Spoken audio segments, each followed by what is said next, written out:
right, people, here we go. Let's do this. Kick back, relax, give us a call. Breakfast is ready.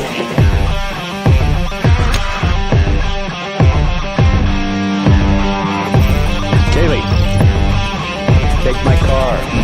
Turn back. No, don't do that.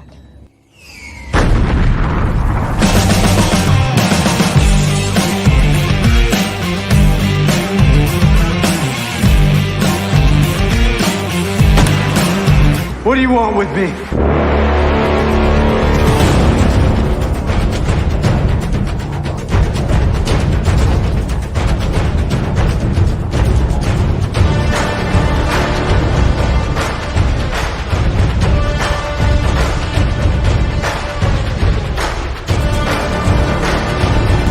Damn that girl.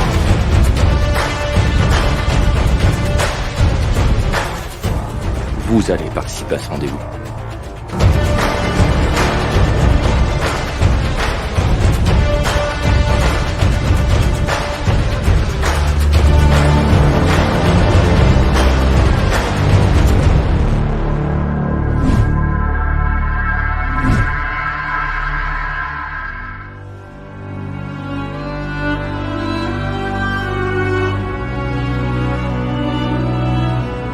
Let's go, wrap it up. Let's go. Okay, good morning, Chloe, again. And this time we do our live. Good morning. Let me say it either way. Long time, Matt. Long time, almost like, I don't know, 15 minutes. 10 minutes. Happy to be here. So this is going to be the second day. Yeah, me too. Second day of the social media marathon. We are running to pre-launch the Paris Art and Movie Awards 2020. Let's go right into it. Okay? Amazing. So who are we bringing on first? We are going to bring on Laura from Cinecapsule. We're going to talk with her about the box office, about how to watch the films, what is Cinecapsule about, and everything you need to know to get to watch the films during the festival. Let's welcome Laura. Hi. Good morning. Hello from Paris. I'm good. How are you? We're good. We at least we have someone in Paris. Yes. Currently in Paris. That festival. Yes. How are you doing today? I'm good. I'm very excited about this first premiere for me, an interview with you live. It's really exciting. It's very cool. Thank you for being here. Thank you for taking the time. We partner with Cinecapsule this year to make the first digital Paris Art and Movie Awards. We are used to make it for real. I mean, in real life. We've been on the Champs-Élysées in person. Thank you. Yeah. We've been on the Champs-Élysées multiple times. We've been in Saint-Germain-des-Prés. We've been in Montparnasse. We've been in all the best places in Paris and all the best movie theaters. And this year we are on the best platform, which is Cinecapsule. Yes. Cinecapsule is a new platform for broadcast film festival. And of course, it was created during the pandemic because there have been so many film festivals that have been cancelled, but also because the artists really wanted to create and also have arts in their home. And this is why Cinecapsule exists. And we are a very international project because we are, well, a bit in the USA, a bit in France, a bit in Switzerland. We are in the incubator versus virus, which is an incubator created for having all the solutions to really have innovation to help everyone to get out from the crisis. And so it's really inspiring to be in this energy to really find the best project to really keep this track. Yeah, and this amazing. This is needed right now. As a festival director, we needed solutions and we needed platforms and ways to be able to carry the movies to an audience. And we are very happy to work with you and to bring all the movies to our audience this year with Cinecapsule. Yes, because and I have, this is the 10 years. 10 years. 10 years, yeah. Big event. Yes, Big time. congratulations. Big time. Yeah. And yeah. I have so many questions for you, Laura. But before we start, first things first, how can people get a ticket to get into to watch the film festival? Because I've heard it is €2 for the film festival. Well, so you conveniently have it in your screen. Amazing, cinecapsule.com. So tell us a little about that. It's very simple, actually. If you want, I can show you how is the website and where you will find. So let me share my screen. Okay, so we're gonna see live how it looks. I guess most of the filmmakers have seen it already. I hope they did, but it's also interesting for the general audience to see. So that's the website of Cinecapsule. That's the homepage. Yes, this is the homepage. You can see the countdown. So we are really approaching to the big event, and so here you can really discover all the structure and have all the teaser about the festival. For example, there is a teaser of the films all together that you can see directly on the homepage, and then there are the sneak of the films, of the program, and of course our goal is to have the film to make them available for everyone, and to make them appreciate even more with the interviews and table rondes, and we will have really a lot of that. And so this is really important for us. This is one of our trademark at the Paris Art and Movie Awards: the interviews and the Q&As and the masterclass, the content that give a platform to the filmmakers to discuss their movies and to promote the work they did. Yes, and the interview really, I think it's a special place where you can really understand all the vision of the artist, and I think this is really a super plus to see. So when you are on the home page, you will see that there is the program available, the streaming room, and you can have your pass. The pass is for the whole film festival. So of course, the films, they are a lot. We have almost 100 films, and we have all the interviews, the masterclass, the table ronde, everything. It's because it's a launch. It's with this special offer of €2. You can easily choose and have your old ticket for the PAMA festival. If you want, I think the price is quite unbeatable. €2 for everything. I have not seen any competitor or any colleague do that with their festival. That's amazing. And I want to know too, really quick, for everyone seeing this, everything is in French right now, but at the top right corner, I thought you can actually change it to English.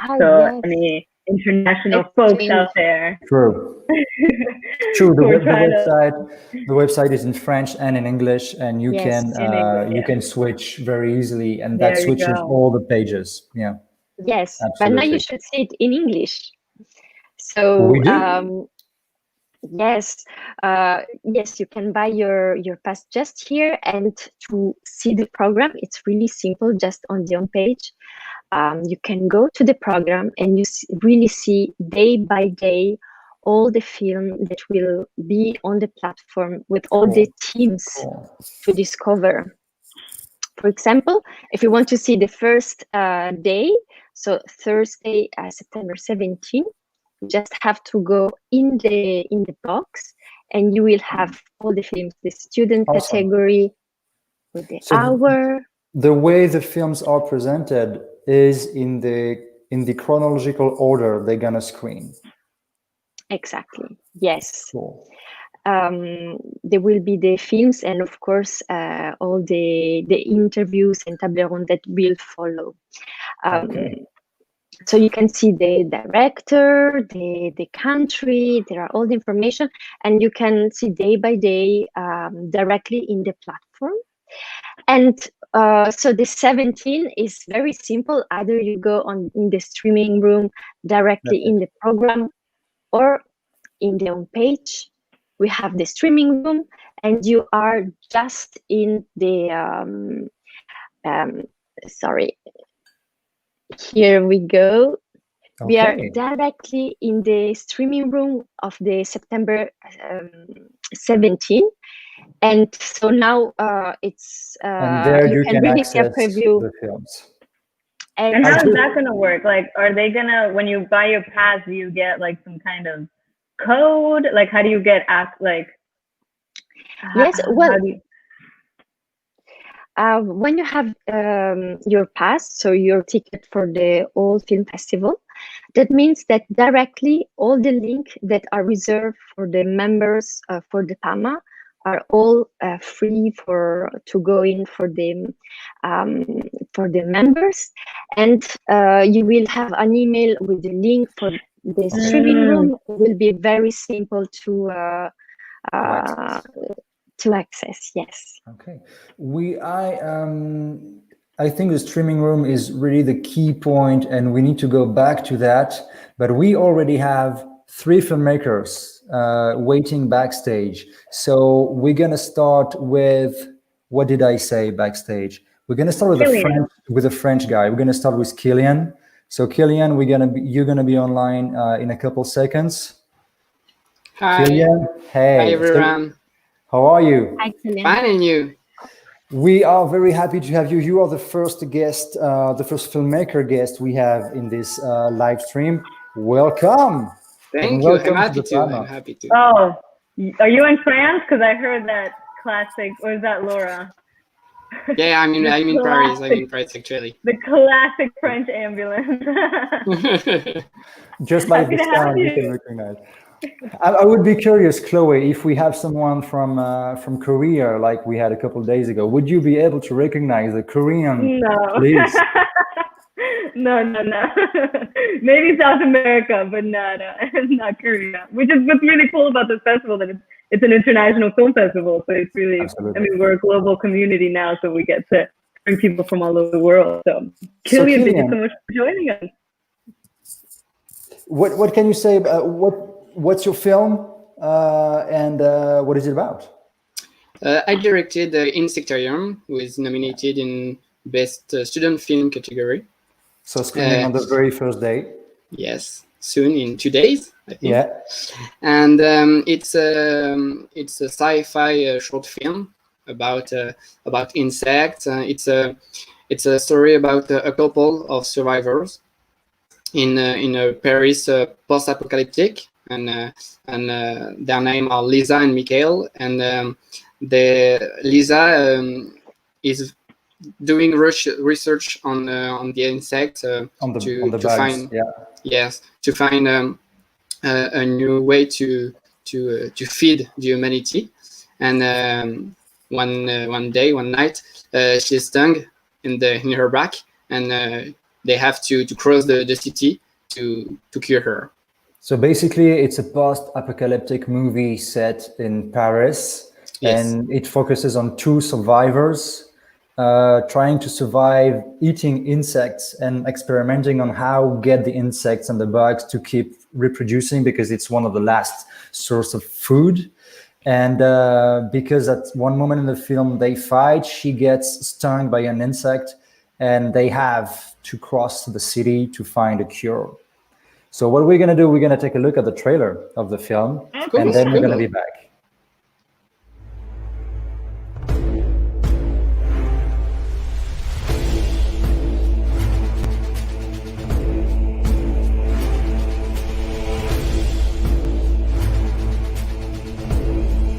Quand est-ce que t'as été piqué? Pourquoi tu m'as rien dit? C'est pour ça que je te dis qu'il faut qu'on aille au labo. Non, chérie, arrête!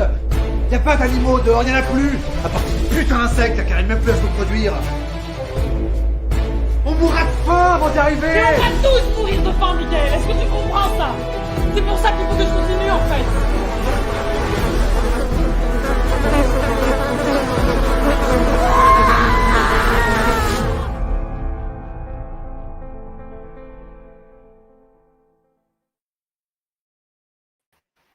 Wow.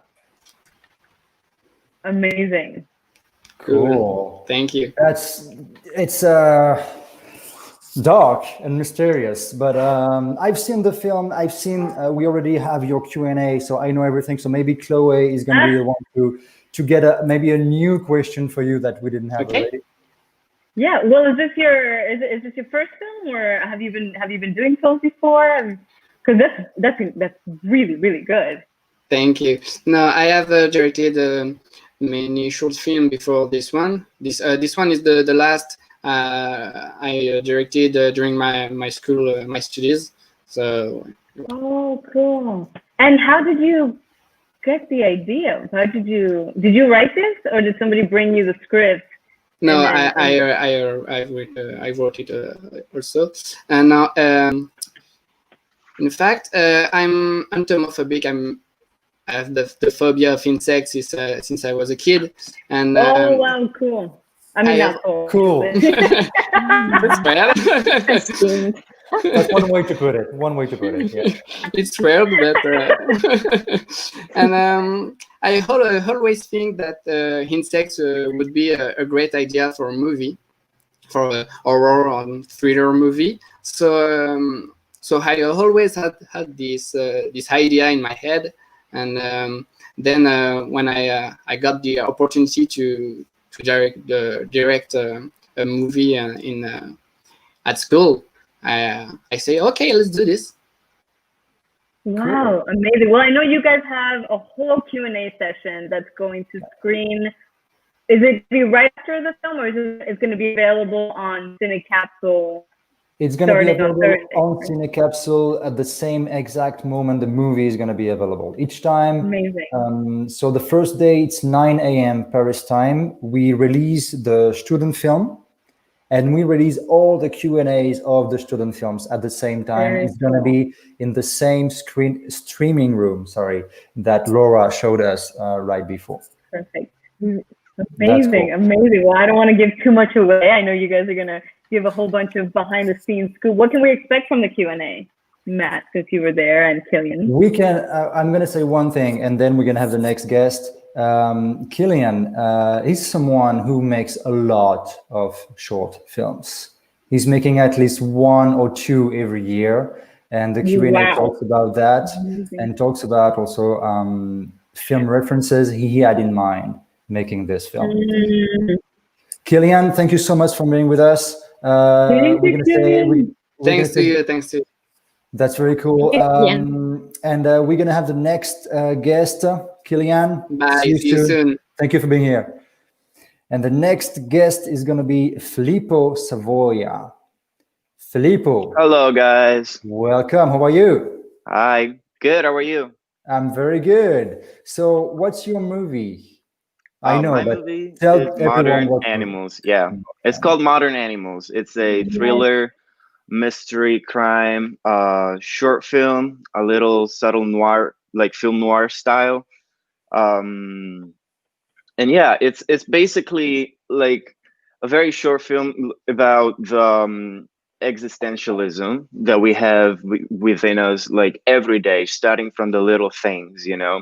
And I kind of wanted to portray that that little thing of we make decisions for ourselves every day, you know, and sometimes it's hard to realize that, to understand that, and to go with that. So I just wanted to make sure with the characters that are being portrayed in this movie that we are the sole decision makers of ourselves, basically, whether we're right or wrong, you know. So I just wanted to that's a nuance in the film. The key word. Yeah. No, it's And very. But did you write yeah. it too? It's very. It's very powerful. And it definitely drills. I wrote it. I had a co-writer, just because I tend to be very visual, whenever I start writing something. So I may miss something. I may not be fully able to portray my vision onto a script. So I like to have somebody that can help me out with that. So yeah, I had my co-writer, a Mexican writer called Guillermo Noriega, that we really have a beautiful collaboration together. And yeah, I'm very happy to work with them. I think that a great collaboration in general. The credit to, there were a lot of people on your team, and I think everybody from the cinematographer to the colorist, the editor. Yeah. I mean, you have you led a fantastic team in this. So definitely congratulations, because it's not hard. You.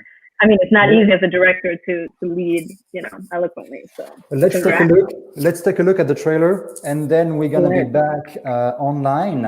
And we have 2 judges already waiting backstage. So we're gonna watch the trailer.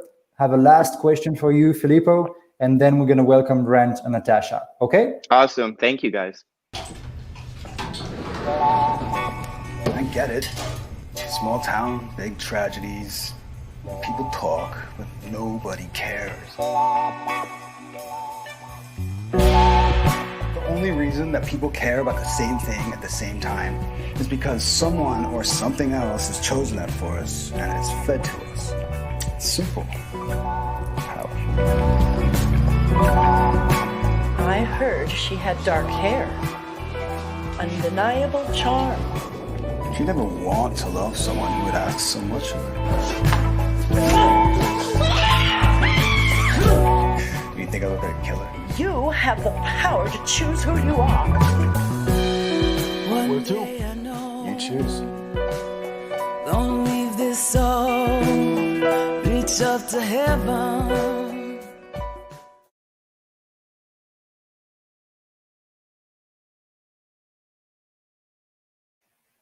Okay, I would say it's kind of a moody trailer for a very dark movie.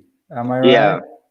Yeah. That, I was kind of inspired by No Country for Old Men. I was very fascinated by the desert, by the American Californian desert, because I'm Italian, coming from Italy, from a small town up north. I was like, well, that's fascinating. It gives you a very real crime, mysterious thriller mood. So I wanted to try it out. Amazing. And then before we go, I'd love to ask you about, I know the lead actor, Christopher Cotton, is nominated for Best Actor. How did you find him, and what was it like, working with him on such a complex role? Because these are the kind of roles that he can't judge himself. He thinks he's right. We think he might be a little crazy. So what was that like? Well, yeah, he was amazing, because we didn't have that much of a rehearsal session, because we were running a little late.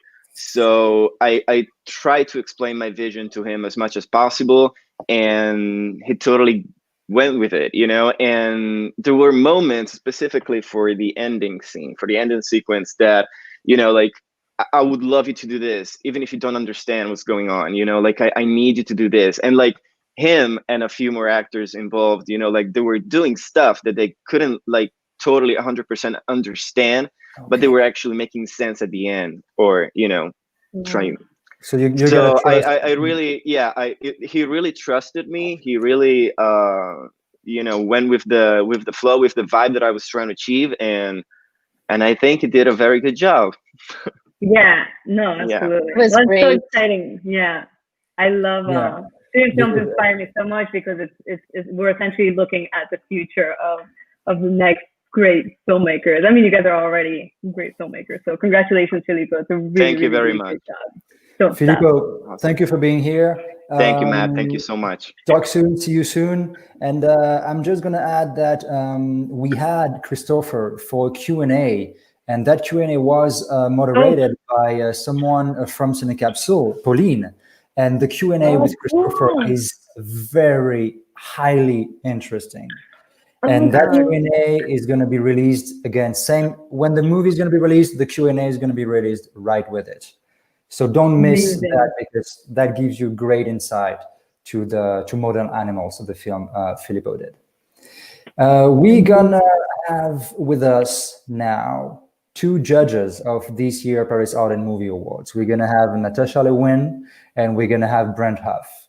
I have to say I'm very proud, I am very happy these type of people, these type of artists accept to take the time to review the films, because just by doing so and being a judge to an independent film festival, they decide to support filmmaking and to support independent filmmakers. This is a big deal, because when we reach out to judges, we are not the Cannes Film Festival, we are not the Toronto International Film Festival. So we don't have that big of a network and that big of money, of course, to offer. But we have people, and the people that say yes working with us, usually they're just good guys, because if not, they would just not be here. So I would like to welcome NATASHA, and BRENT. Thank you guys for being with us. Hi. Thanks for having us. Thanks for having me. Okay.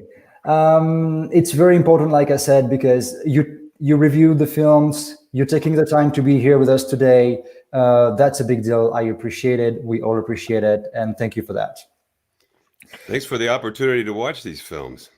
It's I'm going to start with BRENT, because I have one insight that nobody knows. And we realized that, BRENT and I, when we made a technical rehearsal yesterday, you were this year, BRENT, the first person, the first judge to say yes to be a judge for the 10 years Paris Art and Movie Awards.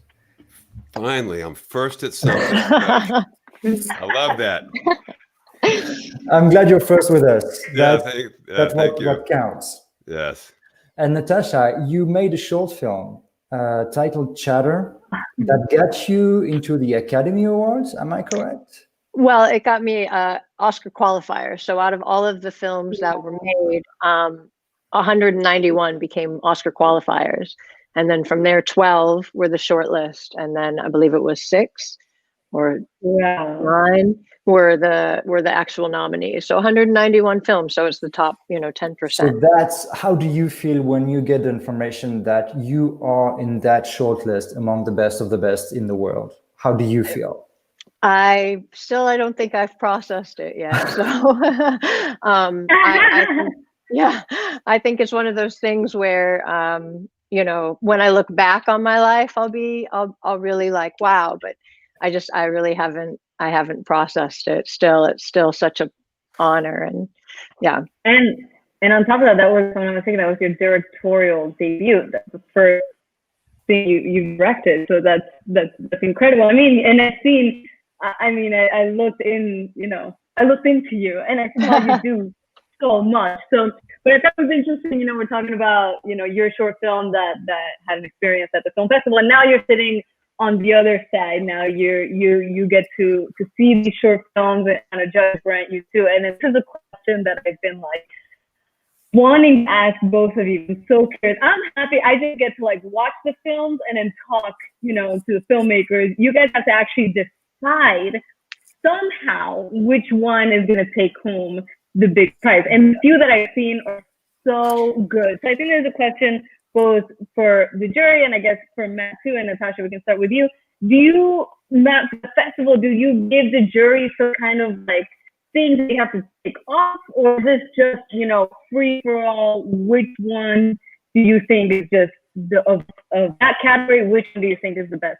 It's pretty, we leave the judges pretty free of judging the movies. We only give them 2 main directions. The first one is stay positive. We don't want to destroy or anybody or anything, and we want to support the films. And usually they don't have to be bad guys, because the movie, when they get selected, they already have something to say. So they don't get to watch bad films first. And second of all, through Film Freeway, there is a very easy backstage process that allows the judges they have a list of points to judge the films based on the performances, the light, the direction, the emotion, all the criterias and the boxes you can imagine when judging a film. They have a list of that. And in the end, every movie has a score up to 10.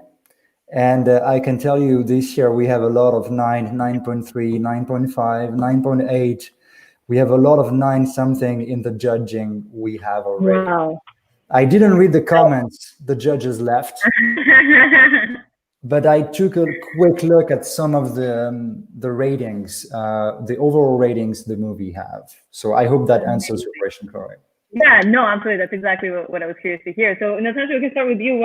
And definitely don't get, I know everything was good. Don't tell us your favorite, but what was kind of like your experience based on what you saw at cinema? Well, it's interesting, filmmaking is art and art is subjective. So something that speaks to me one day might speak to me differently another day, or something that speaks to me might not speak to someone else.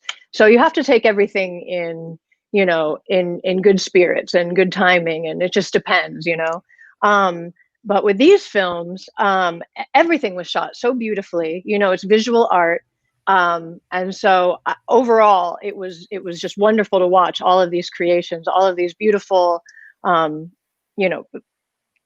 pops of whatever the director, whatever the creator was seeing. So I felt like everything was very rich. And I wrote a couple notes so I wouldn't forget, because my brain is so scattered. But Hey Girl was just beautiful. I lived in New York. New York was very much a character in this film, and I really love that about it, and the dance, and just I love dance anyway, just to see the muscles moving and to see how everything is kind of life is breathed into it, and the colors were so fantastic.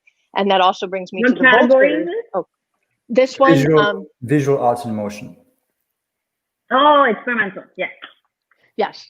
And then that leads me to Vultures, and Vultures was also very much muscles and sinewy tissue, and every single way he moved was very much a part of the filmmaking process. And I just love that. I love that people can use the body, can use a city besides just the story itself, besides moving the story ahead. So those two were fabulous to watch. Also along the lines of Vultures, the Vultures and Hey Girl was Alabaster.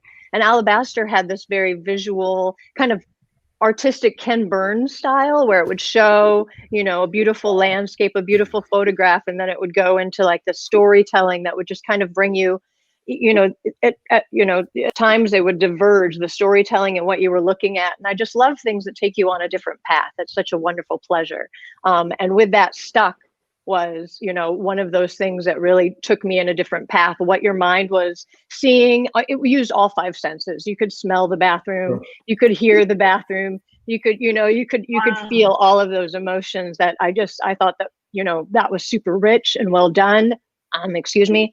What's interesting into that is all that films you're mentioning have some common traits, but they also have, each of them, very different styles, visual styles. Stuck is kind of very graphic, when Alabaster has some graphic elements, but it's more like light in the overall vibe.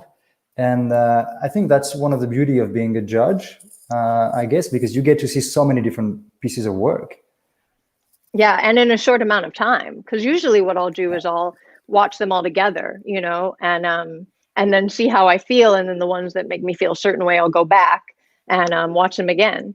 And also for me as a filmmaker, it's like homework. The more you read, the better of a writer you become. The more you watch, the better of a filmmaker you become. So it's interesting to see what resonates with me, what resonates in general. So it's also, good for my own studies. And then If We Had Tomorrow was the other one we watched.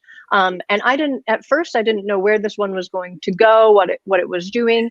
And then I thought the use of laughter as dialogue was just such an interesting, trick that I personally haven't seen before.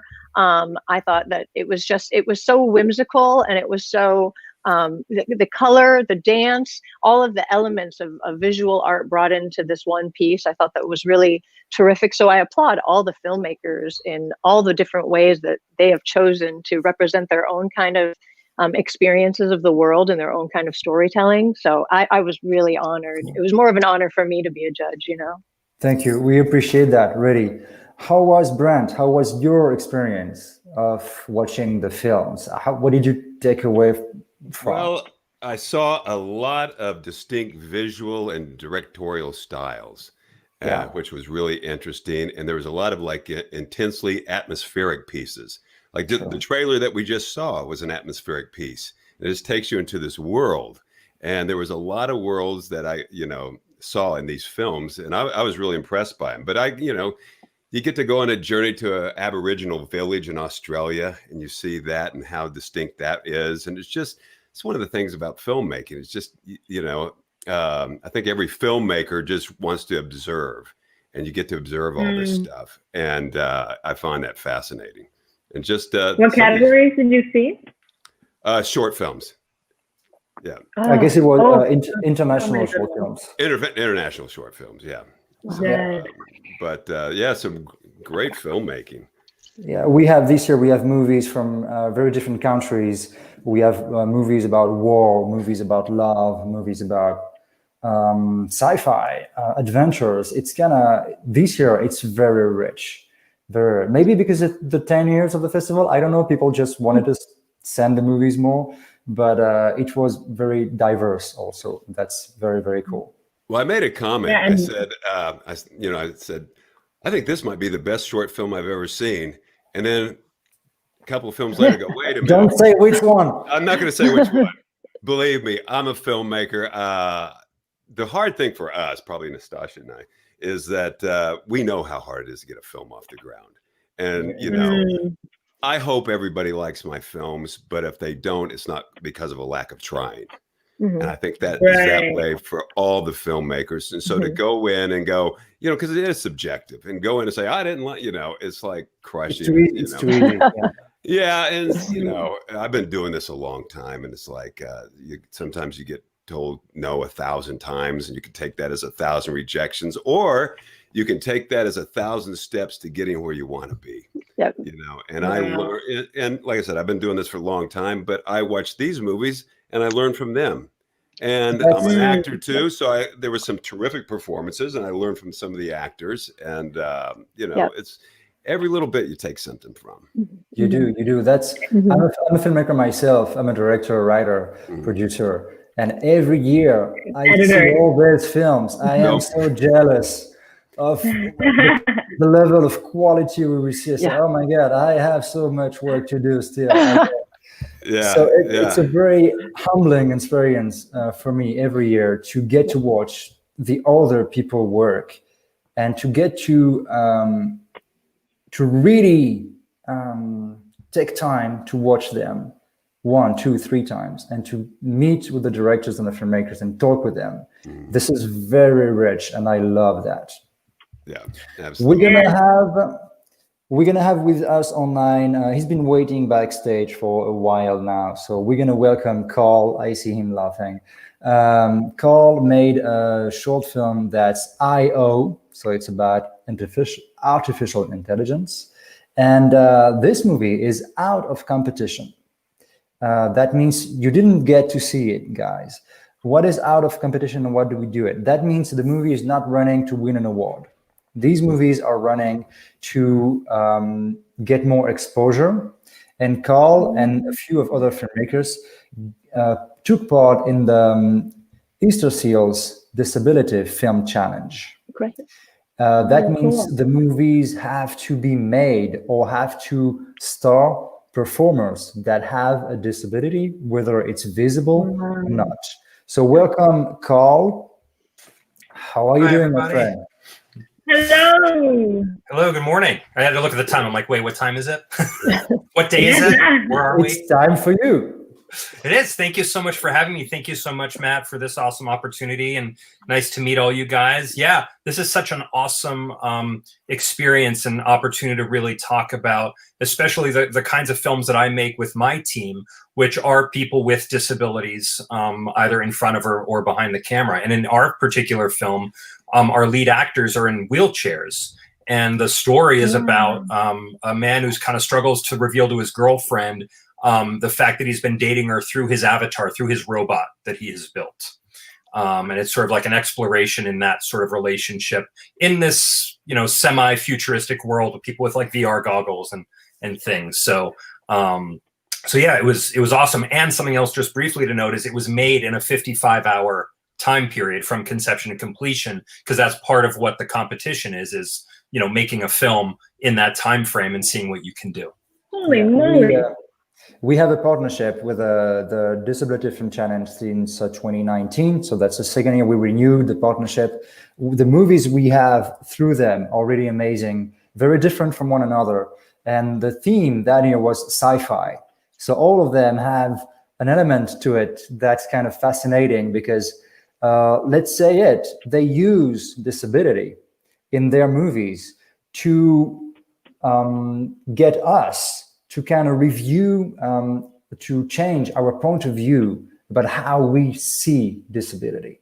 And sci-fi allows that, because through sci-fi, you can talk about one topic, one subject, and twist it in a way you make it relatable. And Carl, I think you did that with your movie, because in the beginning, we don't know that the guy is in a wheelchair. And we discover that going along the movie.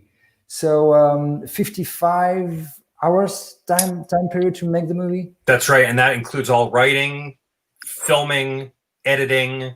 And I mean, there's a scene in it in this garage that was sort of like the workshop of the guy who makes the robot.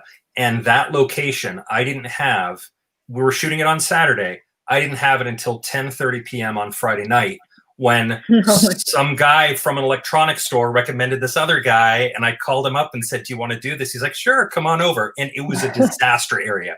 I mean, why I thought, I'm like, oh yeah, we can absolutely make this work. Oh, there was no way. Like, we needed like people to go and help. It was nuts. But really the craziest thing about that particular location is it was on a hill. And it was on a very steep grade hill. And here are my two actors in wheelchairs. And I'm like, I don't know how to do that. Like, how do I do this? Because production, when you're actually doing production, especially in Los Angeles, I guess really anywhere in the world, is not accessible. It's not like there are these locations where like, oh yeah, absolutely. Here, come in and it's wheelchair accessible. We had shot a location for another film last year where they physically had to change the door size just so that my cast could use the restroom. You know what I mean? It's like, but they're claiming like, no, we're accessible. It's like, no. Like now when you're actually trying to do this, like you really have to take that stuff into account. And I used to be a location manager for many years, working on reality shows. So for me, like I'm now seeing this as like a real problem that needs to be addressed from production standpoint. We taped an interview with Nick, who's running the film challenge. And this interview is gonna be released on YouTube. It's going to premiere on YouTube on Thursday, the opening day of the festival. And we took a long time discussing with Nick inclusion, disability, and all the ways and all the tricks he found throughout the years to make you guys and everybody on the same level to make movies. And that's what's beautiful. Yeah. And Matt, is IO and other films that were part of this partnership going to be available on Cinecapsule? They are available on Cinecapsule. Let's bring back Laura. Let's bring back Laura, and then we're going to have Gianmarco joining us. He's waiting backstage. Carl, thank you so much for being with us. Thank you for waiting backstage before. Of course. No, thanks so much for having me. Nice meeting you all. Looking forward to the festival. Bye-bye. Congrats. Laura, welcome back. Hello. So, thank you. Chloe had a very good question. Yes. The movies, even the out of competition movies, are going to be accessible on Cinecapsule. Do you want to show us the streaming room real quick? Absolutely. So I'm going to share my screen. You can see, so this streaming room, we have 1 day, 13 hours to see all the films. Before we open the first block. That's so cool. Yes. And I have to say, I look to different, and they are amazing. I really can't wait to be live. And so you will see, so it will start 9 a.m. in Paris. And there will be different block for all the day. And every day there will be a new streaming room that will be opened for the public. Amazing. And when is the screening officially for IO and all of the films from the partnership with the Disability Challenge? Because the film by Carl sounds so interesting. The different films from the Disability Film Challenge have been programmed in different blocks. Oh, scattered. Oh, cool, cool, cool. Basically, let me be very honest about it. We did not want to create a category that was, sorry, my bad, I clicked twice. We did not want to create a category that was the disabled category. So we put one film as the opening of a feature film. We put another film as the opening of a documentary. We put one film in another category. So they could really be included within the program without discrimination. So I don't get on the top of my mind the exact days of each of them, but that's why you have the program on Cinecapsule.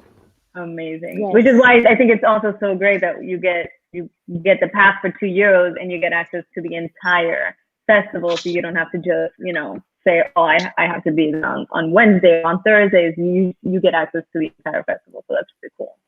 And before we bring Giancarlo, I want Gianmarco. Sorry, I had a question for Natasha and Brent.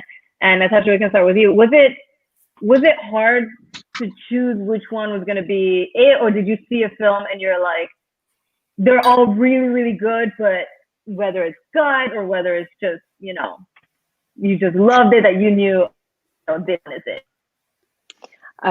Yeah, like I said, if a film resonates with me, I'll go back to it and make sure that it resonates with me still. And there were two that really stuck out for me, so I had to go back and visit those again. But then I had to go back and visit a couple others, maybe one or two others, just to make sure. And yeah, there's definitely I think we all have things that we gravitate towards, you know. But it's interesting when you find that one that you're like, I didn't know I'd like this, and then you have to make sure while it's scratching your brain that you give it some time away and then can go back. So yeah, there were some that jumped out at me for sure, but you know, I'm without giving anything away, the one that stuck with me was the one I didn't think was going to stick with me. So wow, interesting. And what about you, Brent? It's kind of the same with me. There was a couple of films that really stuck out where I went and got my wife, who's in the business. I said, you got to see this film. And I said, check it out. And it was really good. And I said, now you got to see this film. So I've been watching a lot of films lately with the, you know, the quarantine and stuff. And I'm actually working with another film festival. They're sending me a bunch of films. So I'm getting to really do what I love and just watch cinema. But it's so subjective. It's hard to say like this is better than that, and you know, it's totally. I don't know, but Natasha, the same with you. When you're casting a film, you come in and you have the producers here, and all these actors come in, and you go, "That's our guy," or "That's our girl," and they'll go, "Well, I thought it was that," you know. And it's just like, So it's interesting to me because I'm on both sides of the camera. So as I go in and audition as an actor, and then you know what it takes, and you know maybe what not to say to not offend anyone, I guess. Right. Yeah. And you want to come in and rather than try to please, because pleasing is poison in this business. So don't try to please. Come in and give your take on it. It might not be what but you know, and then I always tell actors, I tell actors, I said, I want to give the performance I would give in the car on the way home after the audition. You know what I mean? Where you can relax a little bit, breathe. Yeah, you know the feeling, right? It's like, oh, man, it's like I wish I would have a camera in my car just to capture those. Yeah, afterwards, like, send it to the casting director. Just kidding. You should have seen. You should have seen what I did in the car on the way home. Yeah. We're gonna have with us now. We're gonna have with us Gianmarco Tavani. It's been I think it's been a couple of years. I've been trying to have Gianmarco be involved in the Paris Art and Movie Awards. So I'm very happy he's taking the time to talk with us today and to review the films. Gianmarco actually reviewed feature films and a lot of films this year. So we're very grateful for that. He just made a movie. He just acted as an actor, a movie with Liam Neeson. And he's also an entrepreneur. He's got his own brand, his own scarves. So he's going to tell you about that. And we have almost every year, we have people from the commercial industry. We have people from who are entrepreneurs, who run small or big businesses. We have people from distribution companies. We have directors, actors, performers. We are trying to have people in the jury that really understand the language of image and sound. And Gianmarco, through his work and his brand and his experience, really knows about that. So welcome, Gianmarco. How are you, my friend? Very well. After this presentation, I need to go home now. I cannot say. That's it. No, it's your turn. I'm listening to you. No, thank you. Thank you very much. It's my pleasure to be with you today. Thank you, Matt, for this opportunity. It's a big pleasure. It's the first time I'm jury in a festival. In a festival? I really love it. That's why when Cool. you asked me which movie, which category I wanted to look, I gave you, I think, 12 categories. You gave me a list of everything. How many? I think 12, 11. And What categories?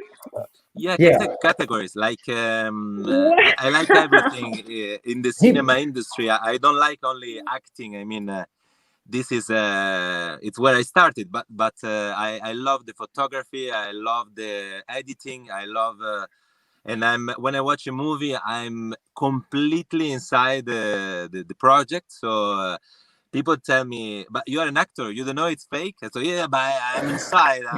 When the movie take me, I'm completely inside. You're into it, yeah. And for my pleasure, but also to my curiosity, I wanted to do 12 categories. It's always like this. I'm a yes man, so I go for it. But Matt, thank you to give me only 2 categories to start, so I could do it. Yeah, so what we did, I gave, okay, let's start with this and this, because you see this is going to eat up your time. And then we added categories, and he kept going on and on and on. That was cool. That was cool. So as Matt said, yes, I am an actor, and at the same time I'm an entrepreneur. I have a company with my mother. It's a family business. We started producing cashmere in the 50s, and I said I will never work with my family in fashion. 5 years ago, the moment arrived to destroy my promises. And it is an amazing trip, an amazing path. I'm very happy, and I don't want to quit, to leave. So it's in my life. And when I'm an actor, and I'm acting, it's weird to say I have a company, I have a brand, fashion. So no cinema, no. People look at me very weird. In Los Angeles, in California, it's very different than in Europe. And I know for a fact, because I come from Paris. And when I was living in France, I had to say, I'm a director. That was my etiquette. That was who I was. Yeah. That was my business card. When I landed in LA, I quickly understood that things work in a different way, and that it was good and very well perceived to be a director, producer, writer, to have a show on the side, to run a film festival, because everything that builds your brand in Hollywood, basically people want to use it or feed off that or be part of it in one way or the other. So, but you know that because you travel a lot. Before we go back to the judges, Chloe, I know you have a deadline, and I think we are reaching that deadline. Are we? And you can see the look on her face. Oh my God, I forgot. No, yeah, what time is it? Yeah. No, but I love, one last question for Gianmarco, something I've asked Natasha and Ben, and, given it's your first time judging the festival, what did you, don't give anything away, don't give us your favorite, but what did you see at PAMA? What was kind of like your experience seeing these films were selected at the festival? I speak, or you speak, or who speaks? You go. Gianmarco. Okay, my perception. I saw movies, short meter, French short meter, and features, for features. So I was in these 2 categories. In the features, I saw it was very different, one from each other. One was a fisherman, African The other one was the other one was the Vagabonds from yes. And I was I was, because in general there is like a theme. I was thinking in my mind, where is the theme that put these four together, but I didn't find it. And so in the end, there was no theme. So in the end, I saw there was a big difference, I think, in the acting skill. That is the first thing that I noticed when I see a movie. And the photography. I watched today the Fisherman, and it really touched me a lot, this movie, The Fisherman. It moved me so, yeah. The Fisherman. And that's the only one that I saw. And I was telling Matt yesterday, if the other three are anything like this one and make me cry throughout the entire movie, I don't know as a judge how I could possibly come out and say this one should win the best feature. I mean, you guys have a pretty tough job. But I think, like Natasha was saying, we naturally kind of drift to something. Maybe sometimes we don't even know why. It's just instinctual. Like Natasha, it was so interesting that you said that the one you ended up picking was the one that at first you thought you weren't going to pick, but something drives us to a particular one, which I guess I would imagine as a jury that might make it easier of just kind of going with instinct, because like Matt was saying, there's so many that were submitted to the festival that at the end of the day, the ones you guys as jury end up seeing are already the best of what was submitted. So you're already seeing really, really great work. But Matt, I'm going to leave you with these three incredible judges. I have another really fun event coming up. And then I'm going to be back here with you, Matt, tomorrow. And we're going to come up with other special guests. Perfect. Thank you, Chloe. So, Natasha, Brent, Gianmarco, such a pleasure. And Matt, I'll see you tomorrow. See you tomorrow, Chloe. Thank you. So guys, I have to say, I hope the rating systems we use and the form that you fill. I've been a judge to some festivals. Colleagues invited me to be, so they kind of have the same rating systems. What I used to do when I was a judge, only done this a couple times, I used the sheet, the document to fill out, and in the end, it gives you the rating. So I was not thinking which one am I gonna vote for. I was first filling the document and say, okay, so based on what I clicked, this movie is like 8.7 and this one is 9.3. Okay, so do I really prefer this one? And I used the tools at my disposal to kind of adjust my perspective on the judging. Did you guys use that too? I'm curious. Natasha? Sometimes it would help. I would gravitate, like I said, I would gravitate towards something specifically, and then that would help put my thoughts into check. Sometimes you can feel something so personally that it almost feels like it's speaking to you. And then when you actually go to the score sheet, it's like, well, did it have all these other elements that make up a great film? So it helps that way. But again, I was surprised that my highest number went to the one that it went to, because the one that I really gravitated towards didn't have all of those elements that are listed. So you're talking about emotion kind of versus the numbers, the facts in a way. So yeah, so when data, right? Data, when you take the data of what you guys are asking me to come up with, it didn't have all those elements. But personally, for me, I gravitated towards this one film because it was very personal to me.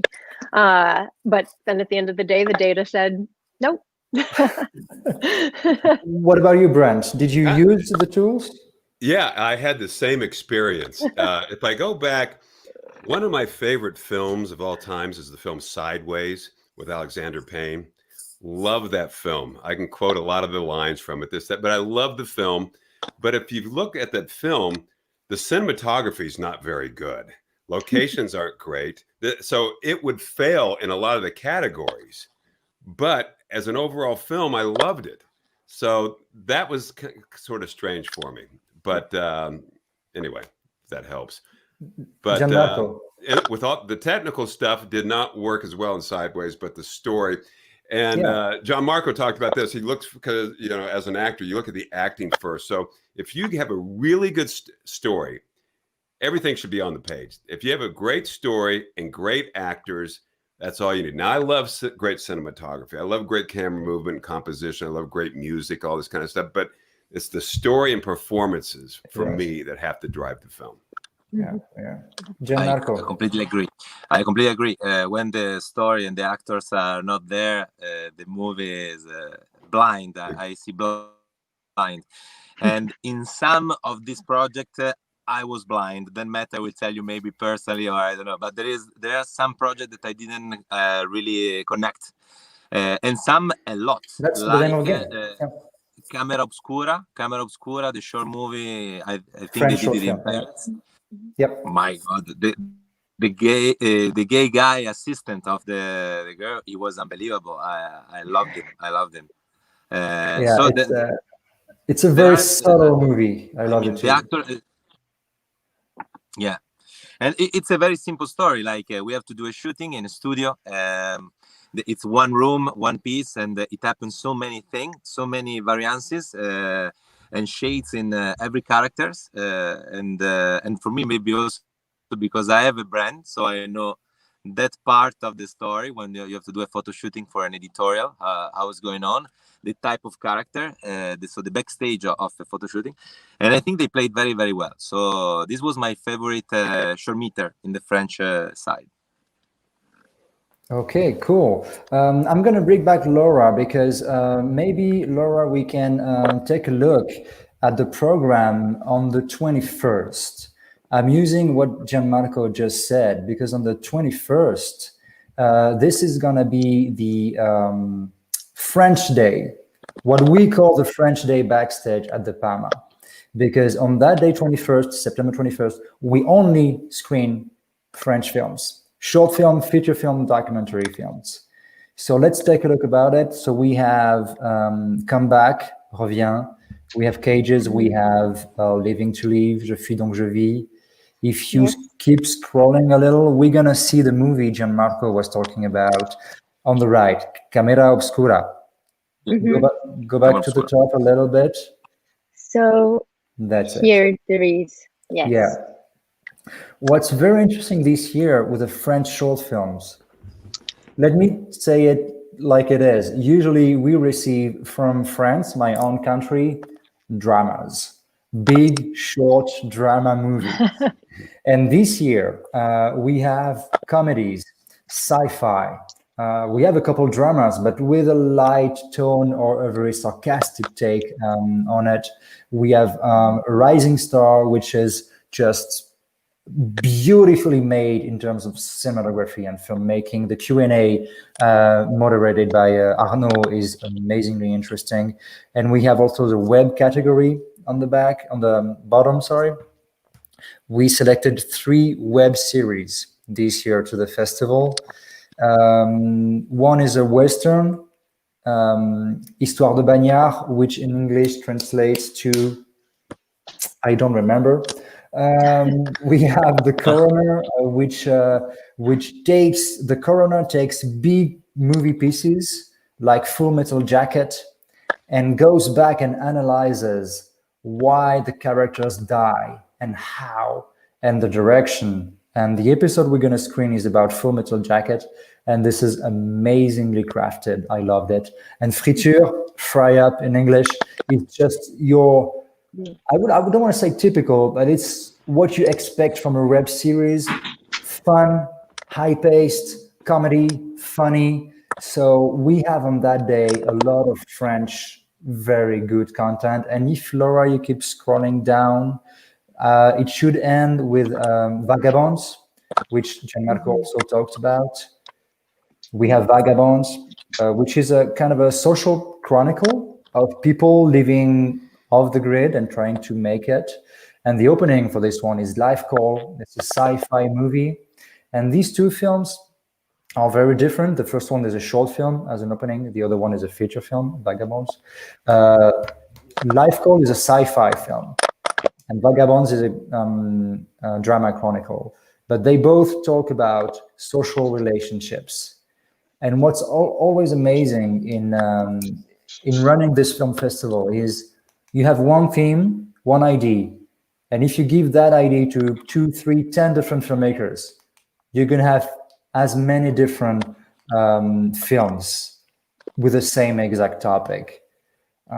Did you, Natasha, at some point work on a film that you did not write? I'm curious.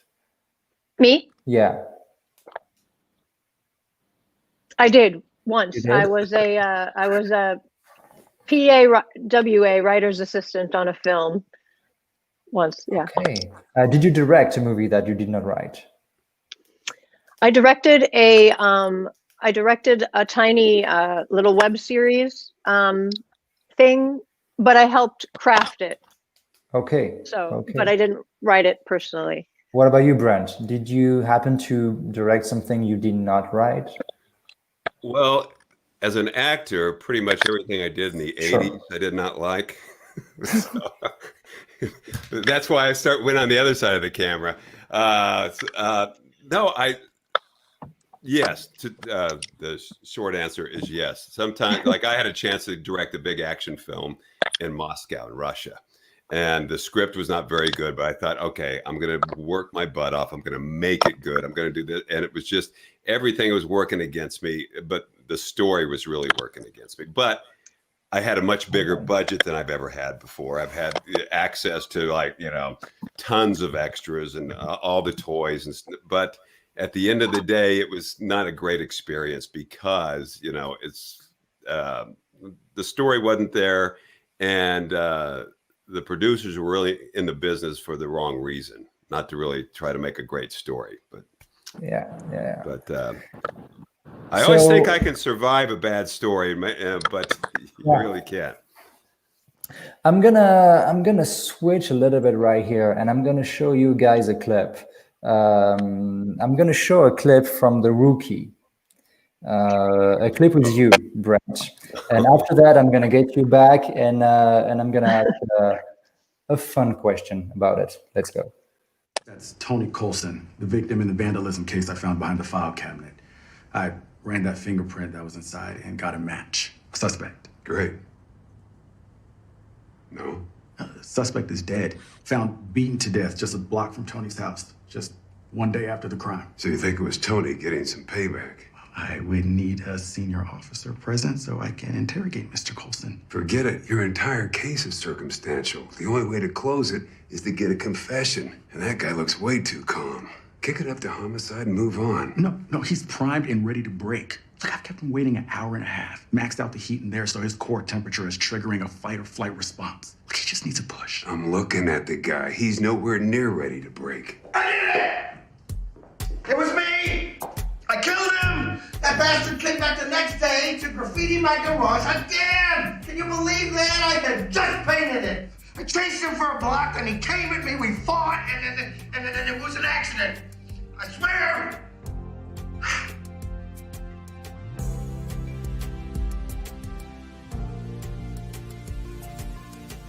Hello? So that's kind. We are losing Gianmarco. Oh my God. We're going to get him back after that. Brent, you have a recurring role in The Rookie. Right. And your character is like, always reminds me of these buddy movies of the 80s. A character that brings fun, basically, to the show. Do you have fun playing that character as much as we have watching it? It was really weird because in the first season, I just did one episode in the first season, and I thought I was just going to be this really sort of a badass, you know, older cop who's like, you know, seen it all, this, that, and the other, and just, you know, and then they started giving me these funny lines, and so I'm like, wait a minute, I'm like the comic relief here, because I didn't see it that way at all at first, and so they changed it completely as the character evolved. So that was fun. It's way more fun playing the guy who's lazy and just gets a paycheck and wants to get out of there. Actually, my character lives in a trailer home in the back of the police station with a bunch of other crusty old cops that were just like, we're 1 foot away from retirement. It's I started watching the show season 2. I didn't get to see season 1. I catch it up on Hulu, and they don't have season 1. I don't know why they didn't. I don't know. So I hope they're gonna have one day so I can catch up on that. But that's how you found me, through that, right? I found you through The Rookie. So the story is, I told the story a lot, like 2 days ago on another live, but we went with my wife to Nashville, Tennessee for work. She's a musician, composer, singer-songwriter. And we went to Nashville for a big convention. And we were supposed to stay like a couple of weeks. And it was the end of February. So we arrived in Nashville, Tennessee in an Airbnb, and the COVID hits. So every meeting after the convention, every meeting we had was on standby or canceled. So we said, okay, it may pass. We're going to stay a little bit in Nashville, Tennessee. We're going to enjoy the landscape and the people, and it's going to come back to normal. It never did. We stayed almost 5 months in Nashville, Tennessee, socially distancing and everything. So we worked during the day, and we binged a lot of shows at night. And we binged Revenge from the first to the last season. And that's how we got in touch with James Morrison, who gave us a masterclass for the festival. And that's how I got to watch The Rookie. Oh, okay. And that's, it was my guilty pleasure of every day. It was the show I watched after I finished my working day, working on the festival, basically. I watched 1 or 2 episodes of The Rookie, and after we get to dinner, and after that we watched the show. We watched Revenge with my wife. So that's how I discovered you. Oh, well, thank you very much. You never know. You never know how. You never know how people are gonna get into your work. I'm gonna get back Gianmarco online. Yeah. Yes. Thank you, because my line was not good. Line was not good, and the night is getting on you. Yeah, the night is catching me, because here I try with the light, but no. If I switch on the car, you will hear the noise. So yeah, I understand. It's good for now. We're gonna do with it. Natasha, I discovered you because you've been a judge to another film festival. I don't remember which one, I'm sorry, but I saw your picture on Instagram and I made some research and I said, oh, that's a very interesting profile. That's someone I would love to have as a judge. And I'm very glad I did. Do you know which festival I'm talking about? Yeah, Salute Your Shorts. Yes. So it's the Shorts Film Festival. Mm-hmm. Thank you. Mm-hmm. Okay. How was your experience with them? It was great. It was my first time judging, so this is only my second time. And, once when COVID hit, they decided to prolong, obviously, to figure out how the festival is going to work. I think it was supposed to go in July or June, and they decided to prolong it until August. So they were accepting more films. Yeah, and I watched a lot of films. That was what COVID was good for, what quarantine was good for. I can't tell you how many films I saw. And it was really helpful to not only get out of my own head about what was going on, but just to see what was out there. And it was great. It was a great experience. It was a lot, though. I don't know if I could take on that many again, because I really do feel a sense of responsibility. I want to watch every film. And with them, I wasn't with a grand jury, so I wasn't towards the end watching the ones that got brought in. I was watching everything. So I was in experimental, which I very much enjoyed. And I was also in shorts. And there were just so many. And people will say they're experimental when it's kind of on the cusp of being experimental. It's really up to the filmmaker's decision on if. So there were a lot of films that I saw that weren't technically what I would say were experimental. So I watched a lot. I can't even tell you, maybe 200 or it was a lot of films. Wow. It was a lot of that's, film. that's a lot. And Gianmarco, you just made a movie with Liam Neeson. The title is Made in Italy. That's it. Made in Italy. Yeah, it just came out. Made in Italy. It just came out. It's a romantic comedy. It's not the usual Liam Neeson kills them all. It's a comedy. This one. It's a comedy. There was a lot of scene where the Liam Neeson could kill them all, but they have been cutted. They've been cut. They've been cut. A lot of cut. Especially our fight in the end. He was speaking in Italian, and the director told me I had to cut that scene. So I was very, very sad. So the director told me, I owe you a movie. And so you're telling me you had a fight scene with Liam Neeson and it got cut? Yeah. Oh my gosh, that must be very frustrating. Let's say that I'm still digesting the thing. There is something fine in the end. I work for the team, but of course was my first scene, the first arrival on set, and it was I saw the screen, so I have all the image filmed in the mobile because I mean, you know, somebody filmed it, and they wanted to see the scene, but they cut it. Anyway, apart from that, it is a very good experience, and I love to work with him, with his son. There was Valeria Bilello, another Italian actress. She did 8 TV series in US, and for me it has been the top category when you work with a real a real cast, but especially a real production. I mean, you have everything, budget to shoot with great tools, and every department is at the top of the department that with who you can work.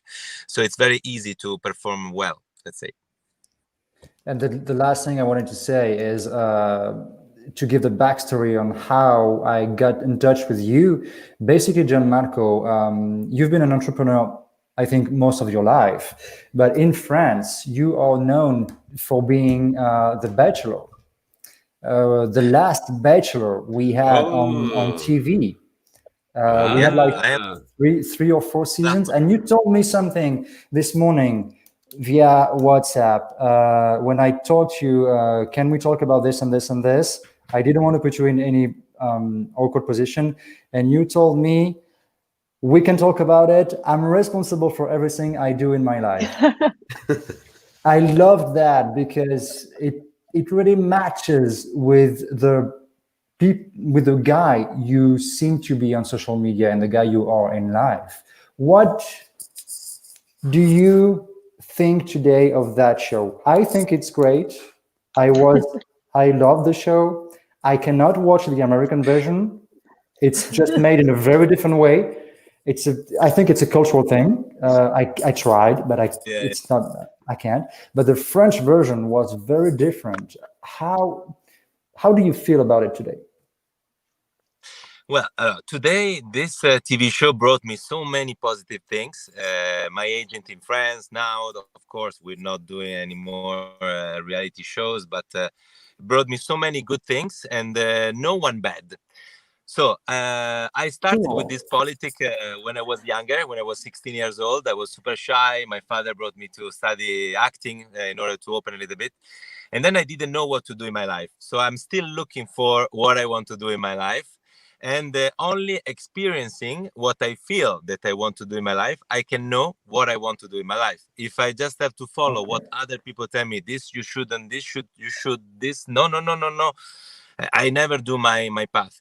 So I started doing that, and now I cannot come back. That's why I'm responsible for everything. I did something that today I can say, this I shouldn't have done it. But in the end, I always done it as I am. So I never did because I should, have an attitude, a different attitude, or a compromise. I'm happy because I always done what I like to do every moment. When I was acting, then I stopped. I stopped for 4 or 5 years to act, and I started working for an American company. That's how I entered in the retail industry. And then the cinema and the TV, they called me back when I was in Italy in another moment. And maybe it was, as you said, doing different things. help you to do better. Also, the one thing you were doing before that you didn't see in the other perspective or in the other point of view. So after I started Amapure, this brand, and when I started, they called me again the cinema in Italy, in France, in another situation. Bachelor was the first, and was very funny because in France I'm the super sex symbol, I'm the super seductive guy every girl wants. In Italy, I'm completely funny, humor, not at all. So it's another, and I like both. I like Another both. brand, basically. Sorry. Another persona, another persona. Yeah, but I mean, I think we all have many personas inside ourselves. So for an actor, we have many different facets, faces, and this Bachelor, it has been very fun because the Bachelor, as you saw, if you have seen and I suggest this TV series in America, was Unreal. Yeah,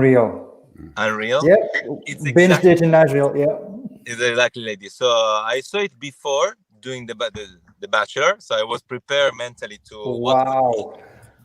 And Okay, many things happen behind the lines with the production, and for me it has been 1 month and a half that in France came out for 4 months. So and then they call me every TV show. Then it was something unexpected because when I did like 25 movies more or less.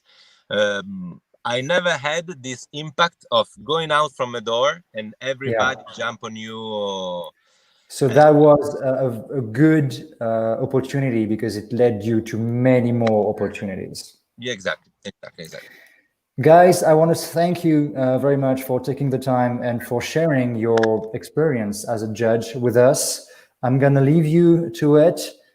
Thanks a lot for your time. And I'm going to get Laura back online so we can wrap it up and conclude on the website so people can get the tickets.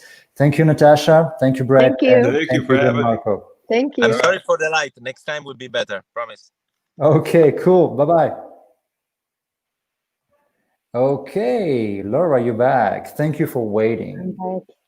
Oh, no problem. Thank it you was for very waiting. interesting. So basically, we want people to buy tickets. We want people to be able to get the one pass that's going to open the full access to the Paris Art and Movie Awards this year.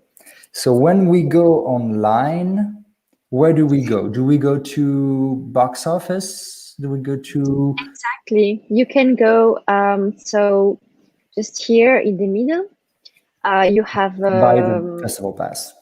Yes. You can pretty obvious, easily have the PAMA for €2 or $2. And there are all the information directly in the website.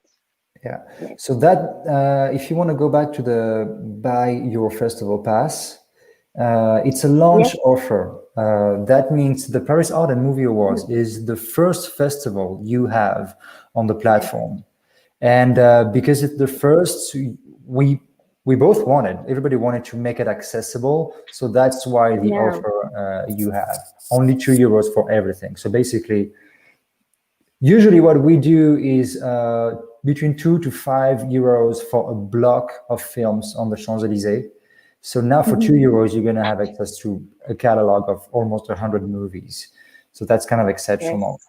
How is it going to work after that? You have a monthly subscription and an annual subscriptions. So that means it works like SVOD after the festival?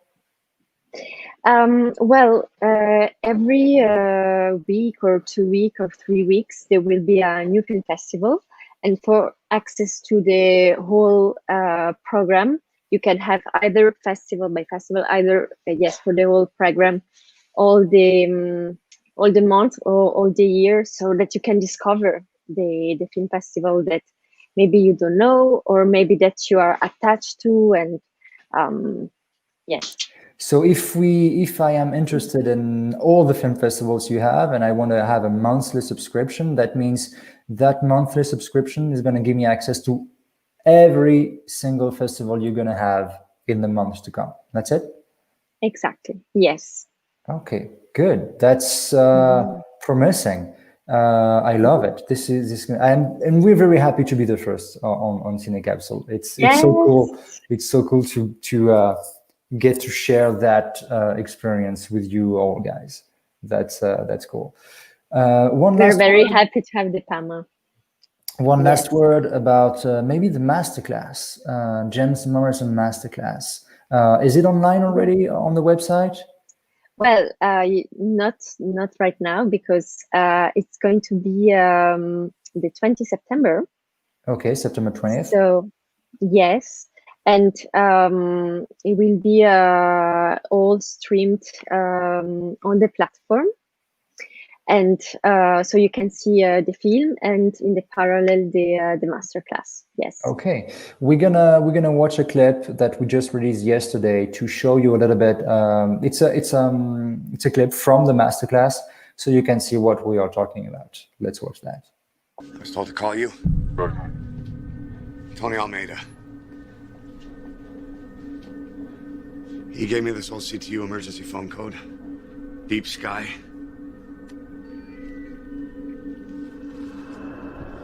It's Bill, Jack. Bill, what the hell's going on? Where is Tony? FBI headquarters. He's been arrested. Every scene is done from the top to the bottom.